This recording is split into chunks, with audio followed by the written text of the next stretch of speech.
Americans make up around 4% of the world's population, and yet they control over 25% of the world's wealth.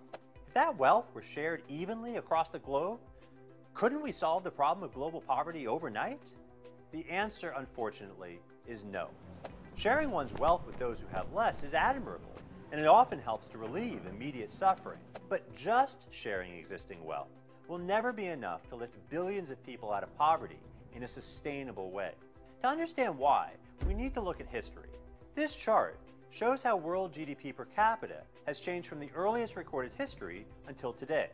In other words, it's a shorthand way of seeing the wealth of the average human being over time. Now, there are two things we can learn from this chart. The first is that the extreme poverty we see today is not just a modern affliction.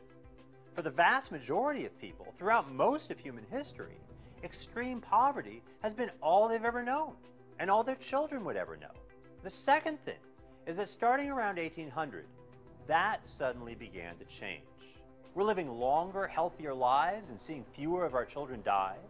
On average, we're better educated, more literate, and better fed. Transportation is faster, safer, and cheaper. And in many ways, it's been the poorest among us who have benefited the most from these changes.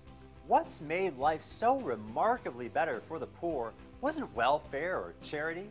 No matter how you redistributed it, all the wealth in the world in 1800 wouldn't be anywhere near enough to give us the standard of living we enjoy in developed countries today. What happened was the creation of new wealth on an enormous scale. In other words, economic growth. That's why we're living better lives than our ancestors today.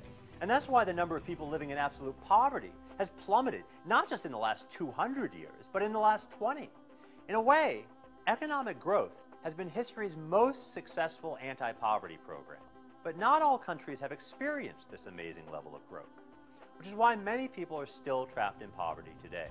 So if we really want to help the world's poor, fostering economic growth ought to be our first priority.